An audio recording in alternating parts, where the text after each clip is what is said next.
Okay, either way, Frank Ragnow discussing how important it is to have teammates next to him to make a great offensive line. And he even went on to acknowledge that, hey, even though they didn't get nominated for the Pro Bowl or weren't in the Pro Bowl, they're Pro Bowl guys. Absolutely. And to me, that is what makes this entire Lions team tick. It really is, because Jared Goff is a better quarterback because of his line. DeAndre Swift, Williams, better running backs because of the line. Wide receivers have more time to get open because of the line. Without that line, this Lions team is not even close to where they are. And that's why you can take your Micah Parsons and throw him on that worst-ranked defense. They're going to be maybe 30th. Great. Congratulations. Anymore, but you won't have a top two offensive line. They're 19th ranked. They're not last. What do you put your foot in your mouth for? Just make a good comment and move on. Stop crapping on Micah Parsons. You don't do it. You crap on Penei Sewell. No, I you don't. sound like a moron. No, I don't. I said he might wear a gold jacket one day. Yeah, and you say that's still not a good draft pick. I don't even want to argue with you anymore. You're unarguable. Flannel Sam. Yes. Before I bring up my Festivus grievances with Maz not being able to reason, can you explain why an offensive line and having an identity of a football team is more important? Offensive line. You add to your strength, Tom Mazaway. No, you add to your... Well, you have nobody. They had nobody on defense. Sorry, Sam. Go ahead. That is all right. I will attempt to kind of mediate a little bit because I can see where you guys both are coming from. Penei Sewell was obviously a terrific pick. He probably could have made the Pro Bowl this year, except the NFC offensive tackle position is so stacked. And Penei Sewell is arguably the best player on the team right now and the most important player on the team right now. And this offensive line has shown this year why coming into the season it was thought to be one of the best in the NFL, their strongest unit, and they've absolutely been the strongest unit, and it's made the team sort of... It's been the engine to the team, an engine to a team that is 6th in the NFL in scoring and 4th in the NFL in yards per game. So bravo to the offensive line, bravo to Penei Sewell. I think the Cowboys are happy with Micah Parsons and the Lions are happy with Penei Sewell. That's just it. That's the end of discussion. There should be no sort of FOMO about Micah Parsons. Just enjoy what you have on the offensive line with Penei Sewell, with Taylor Decker, with Jonah Jackson, with Frank Ragnow. That's a stacked unit right there. I honestly think Maz is the only one that sits around and wonders what the Lions would look like with Micah Parsons. Nobody else on the planet even cares about it because you have a Pro Bowl guy that you can move from right tackle, left tackle. He catches passes. Third down. What to seal games. Micah Parsons don't have a catch, as far as I'm concerned. But let's let Dan Campbell. He's got fumble recovery. He's got touchdowns. Let's let Dan Campbell educate Maz a little bit on the offensive line. Here's what DC has to say about the offensive line. It's kind of what we all know, and that's they're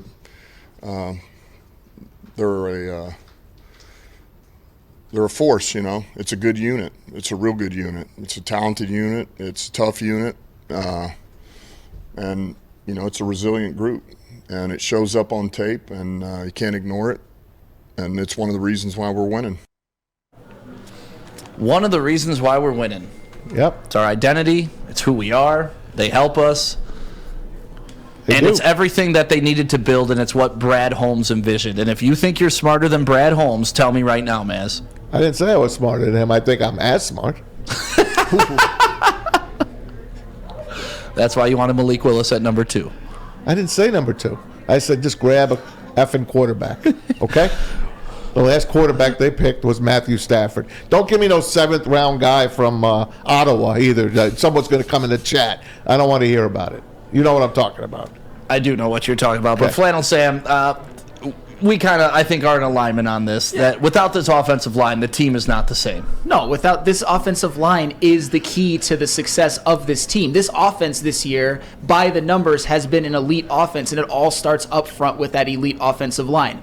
If you see some of the best games that Jared Goff has played against Jacksonville and Minnesota, one of the things you notice is that he has all day to throw. He's facing almost no pressure. And when you have that much time to throw, guys like Amon-Ra St. Brown will get open. Guys like DJ Chark were getting open. It's just inevitable in the NFL today. So, and also a guy like Jamal Williams, he has had the best season of his career running behind that offensive line and kind of being that hammer back. It's it's been completely the 100% most important unit on a team that has went from 3 wins to now 7 and could possibly get 10. 10. More than triple. Double digits. Double. Oh my God. You just sorry. I just had a moment there. Right, when you put it in perspective, like, Yes. oh wow. All right. Sometimes you got to take a step back and just put it into perspective. And it's the offensive line is the elite unit. It is what makes this team go. It is, as Stick would say, is the identity of the team. Yep. So Penei Sewell has been an absolute home run for this team so far, and there's no reason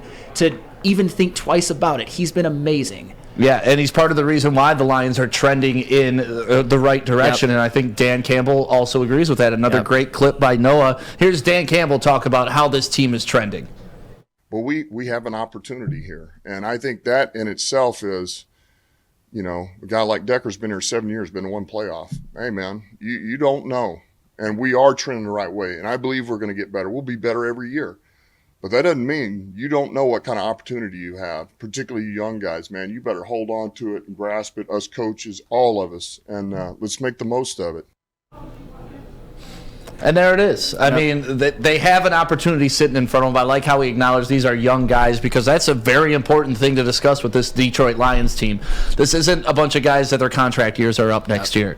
These are 5-year rookie deal guys that we've had for 2 years. Jeff Okudah, if you want to include 3 years in that draft class, you can do that. I'm okay with that. But if we're talking about the Brad Holmes people, it's only 2 years in this. Oh my God! And the amount of home runs you can like list from just those 2 drafts, and these are all young players experiencing success right now, kind of ahead of schedule, and in the next couple of years with more cap space and more draft picks and more development, you think the Lions will only go up from here. And one of the best ways to kind of get it all started is to be ahead of schedule, experience winning, experience maybe a playoff berth, which is fully 100% in the Detroit Lions' grasp right now. And it's amazing that we can have these conversations after starting the season 1-6. It's honestly something that sometimes I sit at home and think about, just how crazy this season has been. Yeah, it's refreshing. And, I know there's the fear that, hey, we keep developing these players. Eventually you got to pay these players, right? Eventually, yeah. But with that comes you got to have faith in Brad Holmes, too. Like, hey, he found him before, he can find him again. So, if Jamison Williams and Amon-Ra St. Brown, we can't afford to keep both of them, you can trust that Brad Holmes will go deep in the rounds and find another one to replace that. Maybe not Jamison Williams, but he could probably steal another Amon-Ra St. Brown. Yep, and he can find him in anywhere in the draft. James Houston and Malcolm Rodriguez, 6th-round picks. Kirby Joseph, 3rd-round pick. Amon-Ra St. Brown, 4th-round pick. Just these players that are impacting this team, and even stars like Amon-Ra St. Brown are all late-round draft picks. So it doesn't matter when you pick them. Brad Holmes knows talent. We see that. We see that it's different with him as the GM, what he's done for this team. So I have faith that the present is bright. The future is even brighter. Yeah, that's Gotta the wear thing. shades. This isn't a Rams won Super Bowl and they're done. They're building a dynasty right now. They got to get the first one out of the way, and then we can start talking dynasty. I know I'm getting ahead of myself, but you can see the roadmap, and it's a lot more stable years down the line than it has ever been for the Detroit Lions. I like where your head's at, Stick. Just the dynasty word. Hey, like I said, you got to get one before you start talking about multiple. Got to crawl before you can walk. But hey, it's within their grasp. They could make the playoffs this year, and the playoffs, anything can happen. Yep. It's the ultimate crapshoot.